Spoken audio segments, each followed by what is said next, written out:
신재기 평론가가 엮은 수필의 유형별 이해와 창작 시리즈, 그중에서도 인물 수필 편을 중심으로 파헤쳐 보려고 하는데요.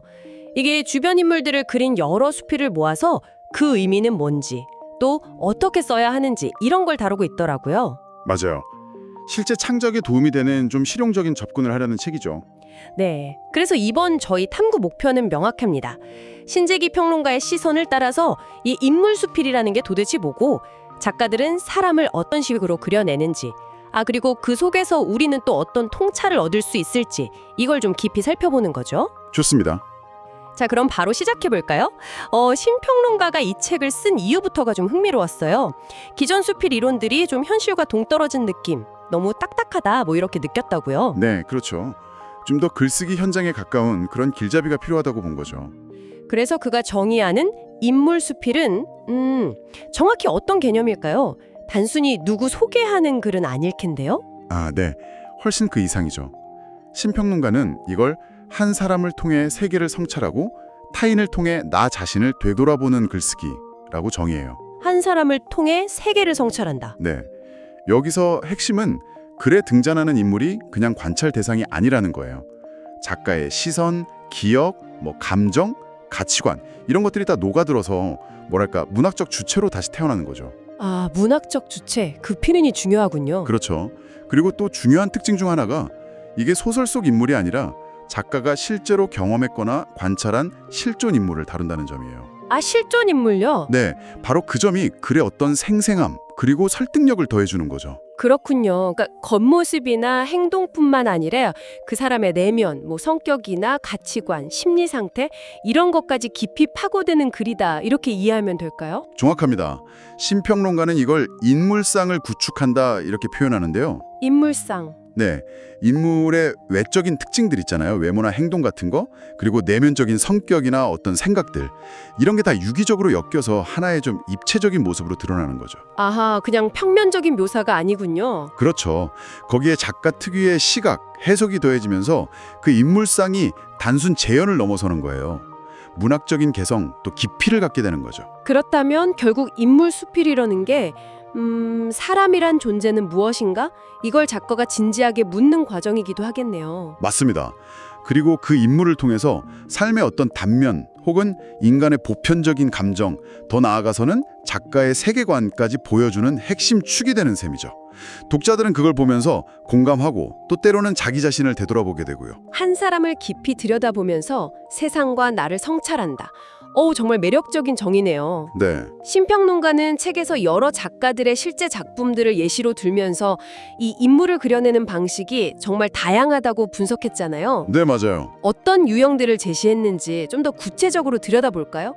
여기서 우리가 주목할 만한 점은 뭘까요? 신평론가가 제시한 유형들을 보면 작가들이 정말 다채로운 방식으로 인물에 접근하는구나 하는 걸 알 수 있어요. 첫 번째로는 외적 관찰 중심 방식을 둘 수 있습니다. 외적 관찰이요. 네, 말 그대로 인물의 외형, 행동, 말투, 습관 같은 거 있잖아요. 그런 겉으로 드러나는 모습을 아주 세밀하게 묘사하는 거죠. 스케치하듯이요.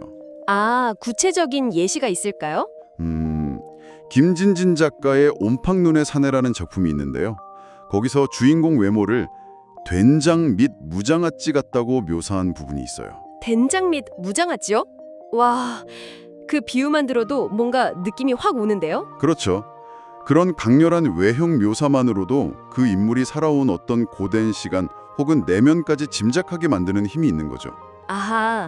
또 다른 예는요? 권오은 작가의 선빈이 같은 경우는 엘리베이터에서 우연히 만난 아이가 있거든요. 그 아이가 처음엔 되게 수줍어하다가 점차 마음을 여는 과정, 그 행동의 변화를 아주 섬세하게 포착해서 보여줘요. 보이는 것을 통해서 보이지 않는 마음의 변화까지 보여주는 거군요. 네, 그런 방식이죠. 하지만 신평론가는 단순히 겉모습 관찰에만 머물지는 않는다고 강조하는 것 같아요. 인물의 내면으로 더 깊숙이 들어가는 접근은 어떻게 분석했나요? 맞습니다. 그게 바로 두 번째 유형인데요. 내적 심리 중심 방식입니다. 내적 심리요? 네, 인물의 감정 변화나 내면의 갈등, 어떤 심리적 고뇌 이런 데에 초점을 맞추는 글쓰기죠. 예를 들면요? 정태현 작가의 만조화제라는 작품을 보면요. 주인공 만조가 계속 불행한 일을 겪거든요. 근데 그 사건 자체보다는 그 사건들 앞에서 만조가 느끼는 아주 깊은 슬픔, 절망감, 이런 내면 풍경을 파고들어요. 아, 사건이 중요한 게 아니라 그 사건이 인물에 미치는 영향, 그 감정에 집중하는 거군요. 그렇죠. 또 바크마 작가의 동박새라는 작품도 있는데 여기서는 순옥이라는 인물이 겪는 장애와 소외감, 그로 인한 복잡한 내적 고통, 또 자존감의 문제 같은 것들을 아주 섬세하게 그려냅니다. 와, 이런 방식은 독자가 정말 인물의 감정선에 깊이 몰입하게 만들겠네요. 네, 그런 힘이 있죠. 듣다 보니까 작가하고 인물의 관계 자체가 글의 중심이 되는 경우도 있을 것 같아요. 뭐 가족이라던가 가까운 친구처럼요. 아, 네. 정확히 보셨어요. 그게 세 번째 유형인 친밀한 관계 중심 접근입니다. 친밀한 관계의 중심. 네. 작가랑 인물 사이에 있었던 어떤 개인적인 유대감, 아니면 같이 겪었던 경험, 추억, 이런 걸 바탕으로 인물을 그려내는 거죠. 어떤 작품이 있을까요? 서숙 작가의 귀여운 여인이 아주 대표적인 예인데요. 작가 자신의 어머니를 그린 작품이에요. 아, 어머니요. 네, 겉으로는 되게 명랑하신데 또 어딘가 좀 허무 같은 걸 안고 사시는 듯한, 그러면서도 또 긍정적이시고 되게 복합적인 모습으로 그려내요. 딸의 시선으로 바라본 어머니의 일상이 참 따뜻하게 다가오죠. 가까운 사이에서만 포착할 수 있는 그런 묘묘한 결들이 드러나겠네요. 그렇죠. 또 심성경 작가의 백살공주라는 작품도 흥미로운데요. 이건 이웃 여성에 대한 글이에요. 이웃 여성이요? 네, 소위 말하는 공주병 같은 면모를 가진 이웃인데 작가가 그 모습을 관찰하면서 자신이 느끼는 어떤 부러움이라든가 혹은 질투 같은 솔깃한 감정들을 막 드러내요. 이게 또 묘하게 공감대를 만들더라고요. 공감을 주는군요. 그런데 여기서 정말 흥미로운 지점은 심평론가가 분석한 작품들이 단순히 그냥 한 사람의 이야기에 머무는 게 아니라 이걸 넘어서 더 넓은 의미로 확장되는 경우가 많다는 점인 것 같아요. 맞아요. 그게 중요하죠. 그러니까 인물을 통해서 어떤 사회적인 문제나 삶에 대한 메시지 이런 걸 던지는 방식도 당연히 있겠죠. 물론입니다. 그게 바로 네 번째 유형, 사회적, 철학적 메시지 중심 방식입니다. 사회적, 철학적 메시지. 네, 인물의 삶을 하나의 매개로 삼아서 특정 사회적 가치라던가 아니면 좀 더 바람직한 삶의 태도는 뭘까? 이런 질문을 던지는 거죠.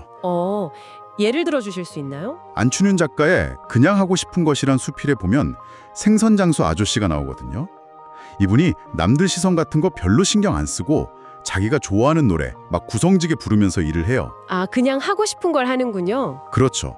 작가는 이 인물을 통해서 그냥 하고 싶은 걸 하면서 사는 삶의 가치, 또 그런 소박하지만 단단한 자존감의 중요성, 이런 걸 이야기하는 거죠. 와, 그 그냥이라는 말이 참 울림이 있네요. 네. 또 조원 작가의 마음속 버팀목이라는 글은 과거에 좀 잘못을 저질렀던 제자가 그걸 딛고 일어서서 더 성숙한 삶을 꾸려나가는 모습을 보여줘요.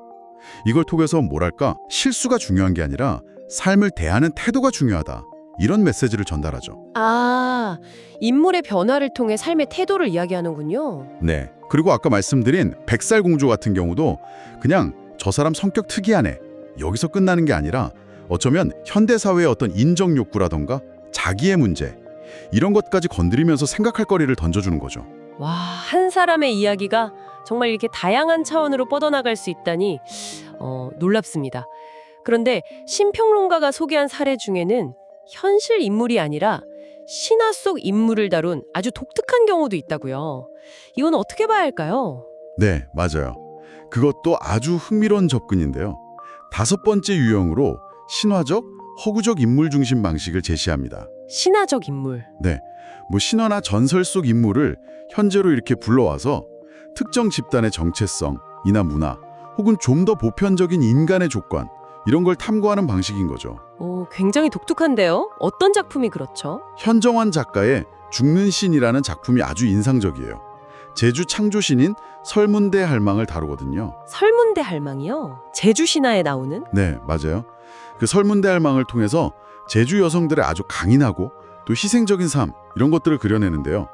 여기서 진짜 주목할 점은 이 설문대 할망이 무슨 전지전능하고 완벽한 신이 아니라는 거예요. 아, 완벽하지 않다고요? 네, 뭐 물 깊이를 잘못 재서 옥황상제 아들들이 빠져 죽는 걸 막지 못한다거나 자기 옷 하나 제대로 못 입는 어찌 보면 되게 인간적이고 불완전한 존재로 묘사돼요. 신인데도요? 그렇죠. 근데 바로 그런 역설적인 신의 모습을 통해서 오히려 현실 속 여성들의 삶의 무게, 또 그 의미를 더 깊이 성찰하게 만드는 거죠. 신화적 상상력이 현실을 비추는 거울이 되는 셈이에요. 이야, 평범한 우리 이웃부터 저 멀리 신화 속 인물까지 인물 수필의 스펙트럼이 정말 넓네요. 네, 그렇죠. 자, 이렇게 다양한 사례 분석을 바탕으로 신재기 평론가는 인물 수필을 쓰려는 사람들 혹은 뭐 더 깊이 읽고 싶은 독자들에게 어떤 조언을 건네고 있나요? 저희 청취자 여러분께서도 누군가의 이야기를 떠올리거나 글을 읽을 때 참고할 만한 그런 핵심적인 지침들이 있을 것 같은데요. 네, 신평론가가 실제 창작에 도움이 될 만한 아주 구체적인 조언들을 몇 가지 제시합니다. 첫째는 이거예요. 개성적인 인물을 선정하고 제시하라. 개성적인 인물. 네, 아무리 평범해 보이는 사람이라도 그 사람만이 가진 고유한 삶의 방식이라는 게 있거든요. 뭐 세상을 보는 눈이라던가 중요하게 여기는 가치, 사람들과 관계 맺는 스타일 같은 거예요. 그걸 아주 예리하게 포착해서 설득력 있게 보여주는 게 관건이라는 거죠. 아까 예시로 들었던 그냥 하고 싶은 것의 생선장수나 백설공주의 이웃처럼 뭔가 그 인물만의 남다른 점, 어떤 아우라 같은 걸 찾아내야 한다는 말씀이시군요. 바로 그거죠. 네. 그리고 둘째 조언은 작가와 인물 사이의 거리를 적절하게 유지하라는 겁니다. 거리 유지요? 네. 인물 수필은 보통 작가 나가 서술자가 되잖아요.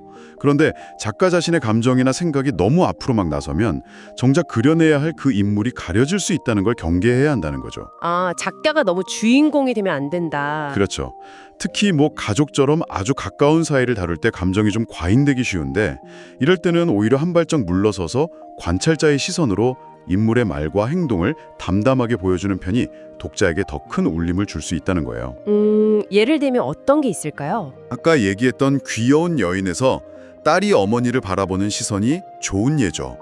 애정은 가득하지만 그렇다고 막 감정에 휩쓸리지 않고 객관적으로 그려내잖아요. 그렇게 독자가 스스로 해석할 여지를 남기는 거죠. 아, 그러니까 나의 이야기가 아니라 인물의 이야기가 주인공이 되도록 작가 자신은 좀 적절히 뒤로 물러설 줄 알아야 한다. 네, 중요한 지적이네요. 네, 맞아요. 그리고 셋째는 시점과 구조를 다양하게 변용하라입니다. 시점과 구조요? 네, 그냥 1인칭 주인공 시점의 독백, 이것만이 능사는 아니라는 거죠. 예를 들어서 이야기 속에 또 다른 이야기를 넣는 액자 구조를 쓴다거나 아니면 아예 3인칭 관찰자 시점을 활용하면 인물과 좀 일정한 거리를 확보하면서 더 객관적이고 입체적인 묘사가 가능해진다는 거예요.